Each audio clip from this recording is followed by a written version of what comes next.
So this topic is already going to be controversial, I know, so let's get into this. Hello everyone, I'm Sarah from Everyday Starlet. Welcome to my channel. I make videos to inspire you to be the star of your own life. Today we are talking about femininity and feminism. Yeah, we're going there. Okay. I've been wanting to make this video for a really long time, and I've been trying to figure out the right words for it, and I think I realized there really never is any right words for it. I need to just say what I want to say, and whatever happens, happens. I have a lot of thoughts about feminism and how it affects femininity and different things like that, so let's just get into this. If you want to know what I'm talking about when I talk about femininity and feminine energy and masculinity and masculine energy, I have tons of videos where I explain that, so I'm not going to get into that in this video. If you are confused about what I mean by that, please go back and watch some of my other videos. I'll link some of those to this one. Now, my first issue with feminism that I feel like I need to tackle first before I talk about anything else is the term and what it means. And the problem with that is, and we do this with a lot of words in our society, feminism means whatever an individual person thinks that it means. Yes, there's a dictionary definition of it. Yes, we could probably look that up, we could Google it, we could see, and we could be like, this is the definition of feminism. Most people, when they think of feminism, the meaning and the beliefs and the ideas behind it are whatever they've created in their own mind. And we do this with a lot of words today, and I think that that's a big problem that we have because communication is broken down.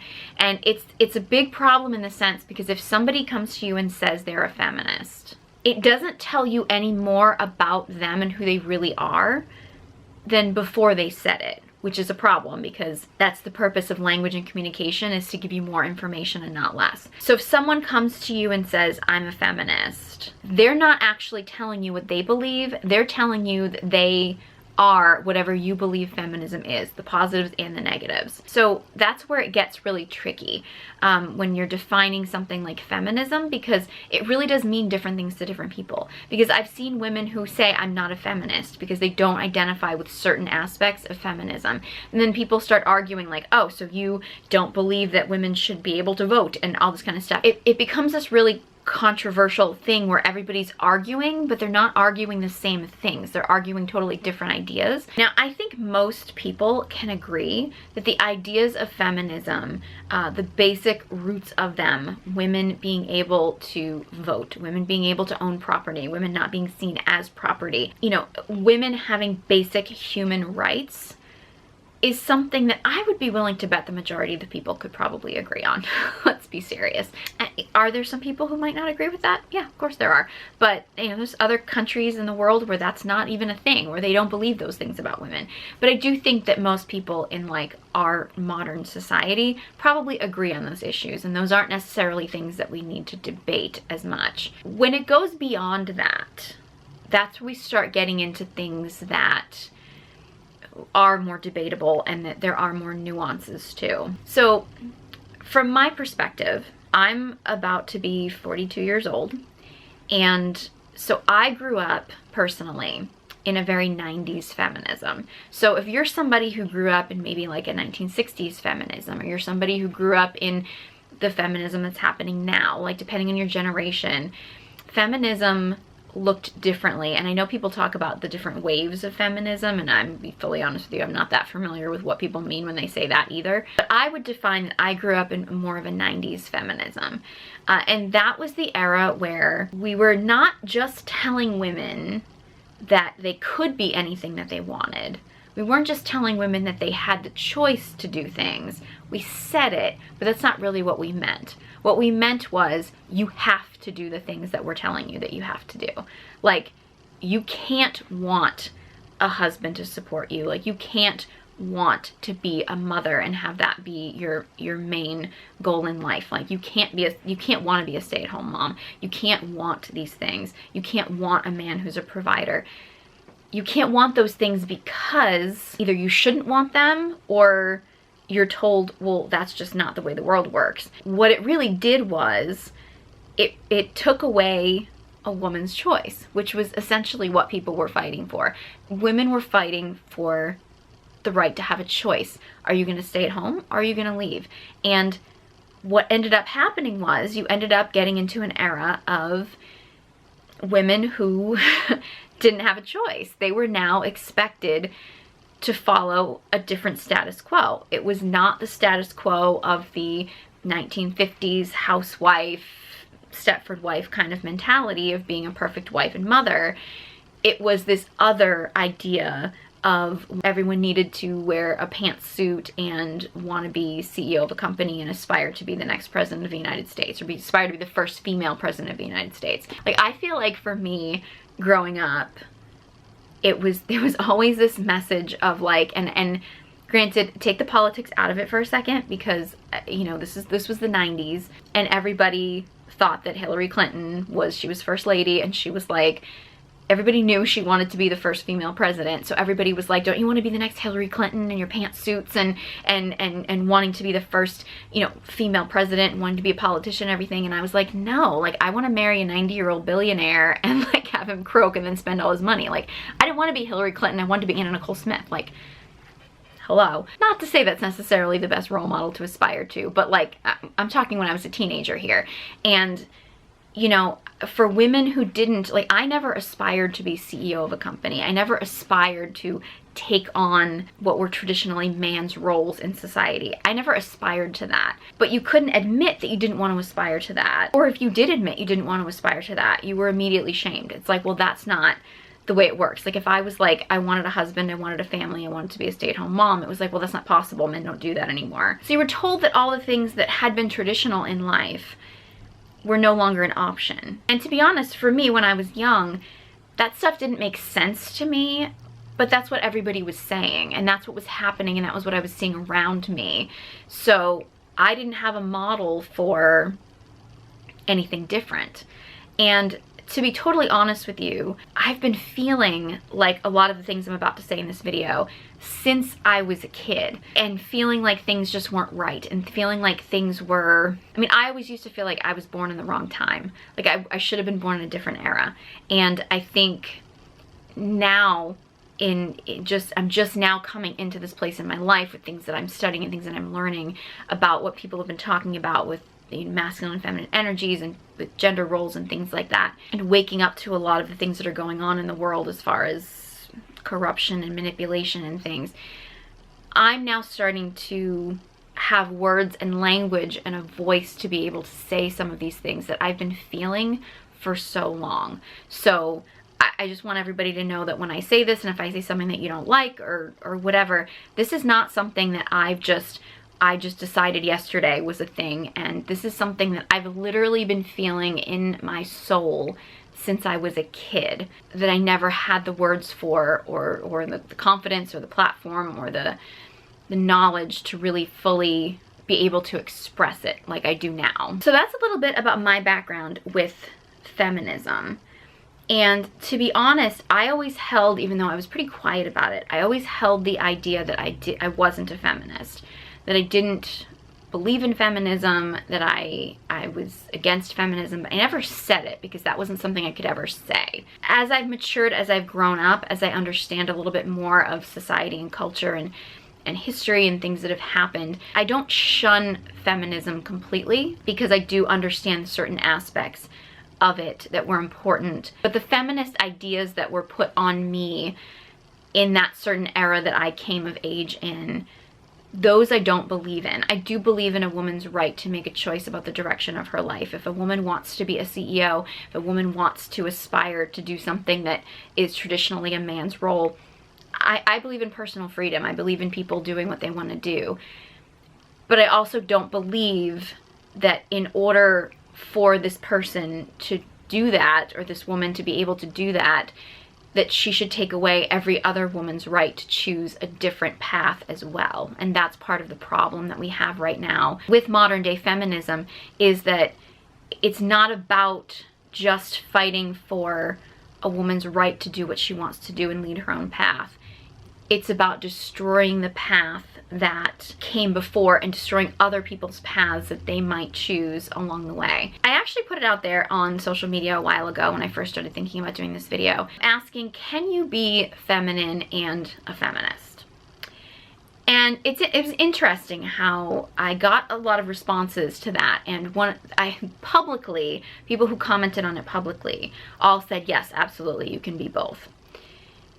But I did get a lot of private messages from a lot of women who've told me that they really felt like feminism and this feminist ideal has really taken away their ability or their comfort level in being feminine. Which I find interesting, how people who believed that yes, you could be both and that feminism didn't take away anything from femininity were very openly able to express that freely, whereas women who felt like they had been hindered by feminism and felt like their femininity had been suppressed by it were more quiet, were not as comfortable saying that publicly. And I'm not shaming anybody for anything. If you're somebody watching who sent me a private message or said it publicly, like, I'm not shaming either of those options. Neither one of them are right or wrong. I find it interesting that it's very acceptable to publicly say that yes, you can be both and feminism didn't affect femininity at all. Whereas if you feel the opposite, you feel like you have to say it in secret. And I do find that was an interesting note that I wanted to mention.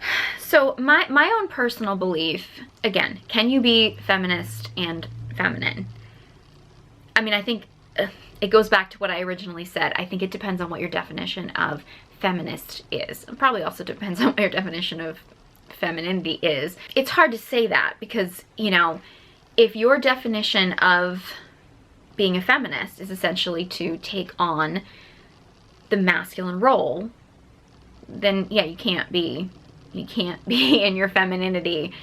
I mean, we all have masculine and feminine energies within us. I mentioned this in a lot of other videos, but we all have a core energy, like an energy that we are most ourselves in.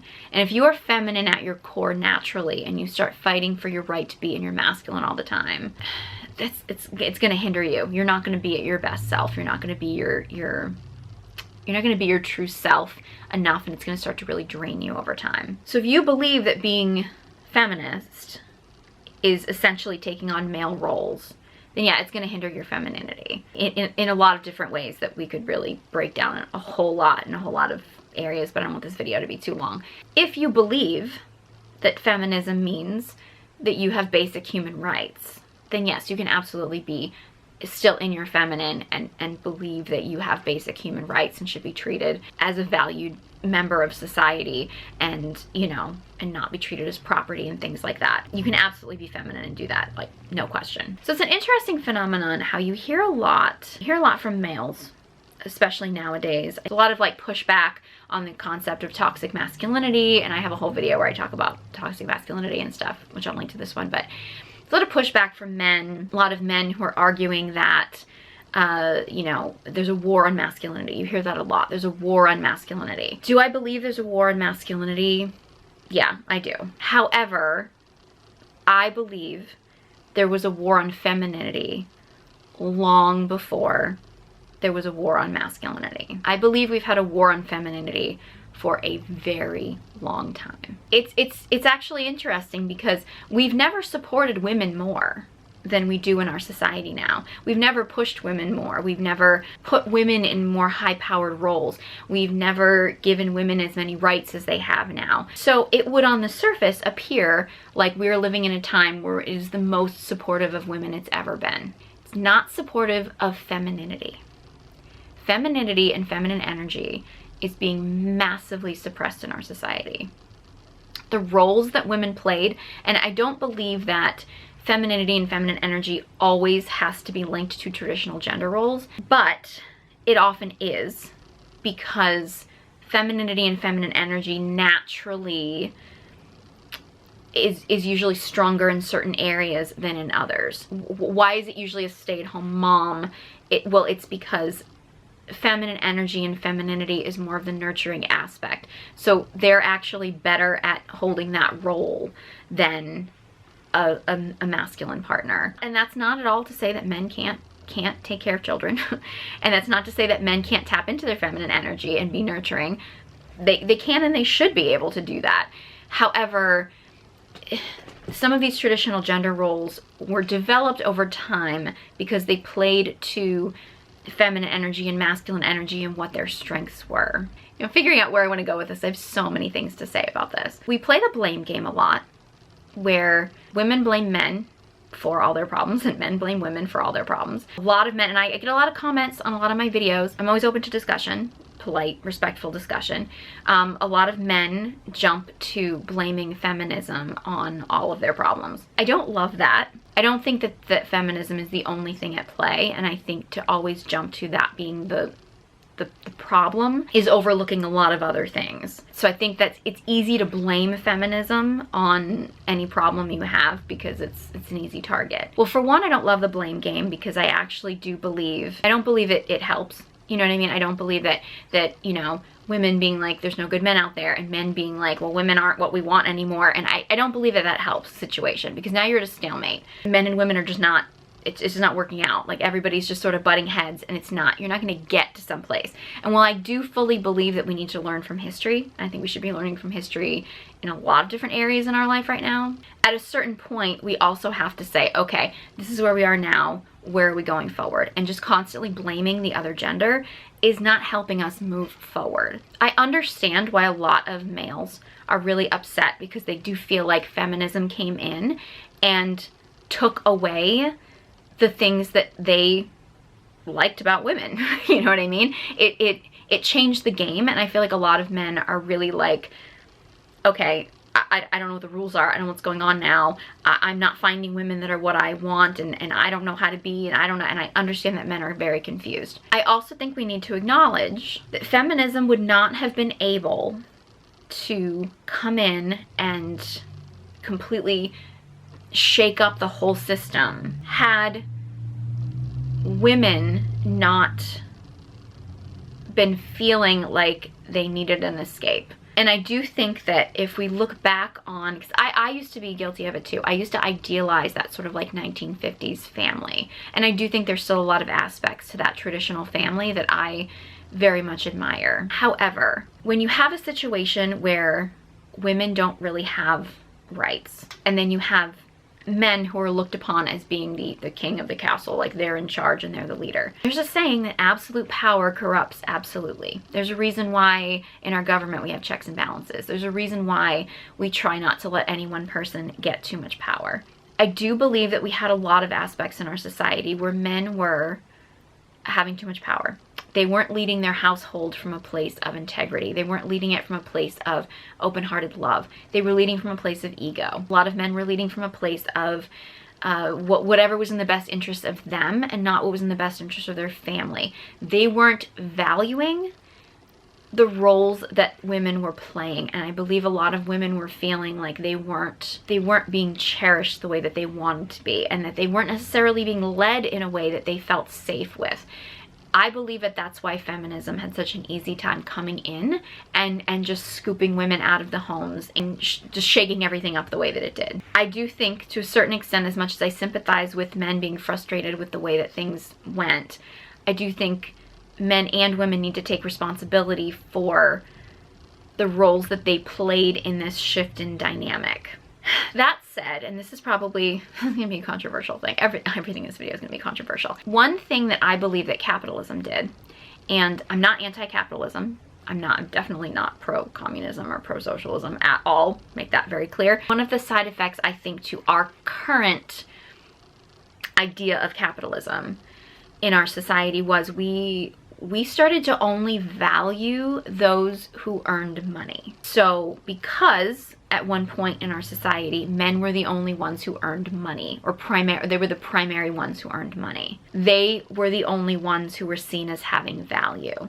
And because women in the home didn't earn money, their contribution to the family was not seen as having as much value. And in fact, many of the things that women were doing in the home actually cost money. If a woman's gonna cook, someone has to buy food. If a woman makes a baby, someone has to pay for the baby. Kids are expensive. So women were becoming a liability in the home and not an asset. Men were seen as the asset, women were seen as the liability. And the woman's role in the home as far as, you know, traditional gender roles was not valued in the same way because they didn't bring in the money. Think about it. Like, think about it for a second. This makes me so frustrated. If you think about the idea that even in our society today, it's like a woman can create human life. Like, she can literally create a baby from her body. She can create another human, another living being, a future generation. And it's like, yeah, but how much money does she make? Like, is she making any money? Like, what is she pulling in? It's like, what? Like, the fact that we devalue the things that women bring into a society because they weren't traditionally making money, I think led to having something like feminism coming in and being like, hey, ladies, is your man appreciating you? It's like, no, he's not appreciating me. And it's like, well, maybe if you earned money, maybe he'd appreciate you more. And we devalued everything that was traditionally a feminine role. And we also, even today in this society, everything that was considered a traditionally feminine role in the home is not seen as having enough value. It's seen as like a chore. It's seen as an inconvenience or something you hire out someone to do. It's not seen as being as important as whoever's earning the money. And look, I get it. Like, you need money in order to survive. We have a society where you need money to survive. But when you devalue the roles that the feminine partner was bringing to the relationship or bringing to the family dynamic, you really started to destroy femininity, because you then pulled women out of the home where they were more able to be in feminine energy, and you pulled them into this society which had been traditionally male, and you told women, hey, you have to go to work now. Like, you have to work and you have to earn money, or else nobody's gonna respect you. You're gonna be treated like crap, or you're just gonna end up with some domineering husband who's gonna beat you, and that's what you have to do in order to be a productive member of society. And you rip them out of that situation. Or some women went willingly. Some women wanted that. Some women didn't want to be in the home, but they go into this you know, the masculine grid, so to speak, in this masculine environment where it was masculine energy that was valued. And the only way women were going to be able to succeed in that is if they then stepped into masculine energy.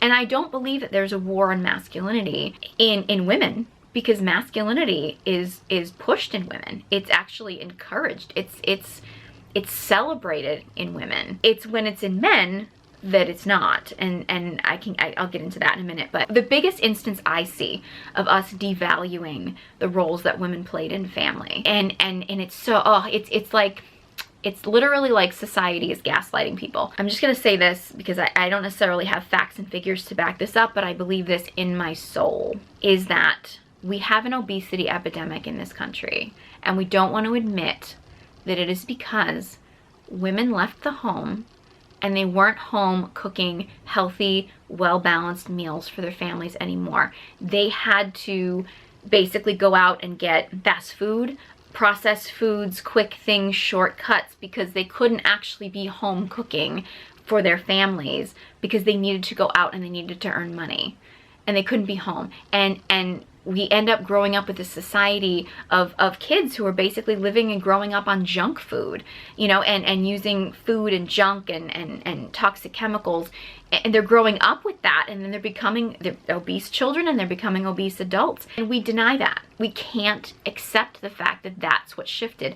And I really do believe it's because there's a lot of women in the world that are afraid that if we actually accept that, hey, you know what, this obesity thing was a result of the fact that mothers weren't in the homes anymore. I think a lot of women are afraid that if we say that, we're gonna end up back in a kitchen barefoot and pregnant. They're gonna take away all of our rights. And I think women are so afraid of that we can't even admit that that is what's going on in our society. Oh, it's so manipulative, and it's like we're gaslighting ourselves, or we're being gaslit, I would say, by society of, you know, well, why is everybody so obese? Why is this happening? It's like we are so programmed to deny that the traditional roles that women played in the household were important, that when we realize that there's massive side effects to women not being in the home and doing that, we can't even accept it. We can't even admit it, because we're so programmed to believe that a woman going out and earning money is the better solution. And I'm not shaming any woman for wanting to go out and earn a living and or choosing that path or anything. I just think it's so dangerous that when we deny that there's any side effects to changing traditional gender roles, and we deny that there's any side effects to not having women in the home doing those traditional roles, it just proves how much we've devalued those roles completely. We can't even acknowledge that those roles were important enough that they ended up starting a global pandemic when we took those roles away. It shows how much we really had a war on femininity, on how much we had a war on women, and how much we had a war on destroying those things. Do I believe that men had a role in that? Yeah, I do. I think men weren't valuing those things. I think society wasn't valuing those things, and I think that that's why it was so easy for women to get lured out of the home and into other roles, into taking on masculine roles, because we devalued it. I don't think men in general, like the husbands, the traditional masculine roles, I don't think they're solely to blame. Who I think is to blame, I think probably depends on which conspiracy theory hat I want to put on that day, and I'm not going to dig down any rabbit holes too deeply, because to be totally honest with you, there's people out there who know way more about this stuff than I do when it comes to delving into like whose plan really is at play here. Although I will say, if you want to destroy a society, like if you really want to destroy any society, the way to do it would be to destroy the relationships between men and women. Because as much as I support anybody in anybody's life choice and anybody's life path, I believe in personal freedom and I believe in personal choice. But if you don't have masculine men and feminine women in a society to come together to create families and to create the next generation, at least some, not everybody has to do it, but at least some of that, at least the majority of people being in that role, a society is going to be destroyed. And you see that now, is you drag women out of the home. And again, some women walked. I say drag, and I'm doing that for emphasis, but some women walked happily. Some women skipped. Some women danced out of the home. And you know what? If that was their path and that's their path in life, by all means, go for it. I would never tell anybody not to follow that path if that's what they felt like was their truth. But I do think a lot of women were dragged out. A lot of women were never even allowed to once you got to a certain generation, like my generation, I didn't even feel like that was an option. That was never something that was on the table for me. I was always told that that was ridiculous. Why would anybody ever want that? I think when you take away that option for women, you drag them into having to fit the masculine idea of school, education, of the workplace, because those things were designed for men, for males, for masculine beings. And that's no shame on it. I mean, for centuries, men were the ones doing those things. Men were the ones going to school. Men were the ones in the workplace. So of course they would design those atmospheres for them. But then to push feminine beings into that structure, it's really draining on them. And that's where I believe you see a lot of, I know we talk about toxic masculinity in men, and whether or not you believe, I don't believe masculinity is toxic at all, but if I do believe that there are toxic behaviors that people exhibit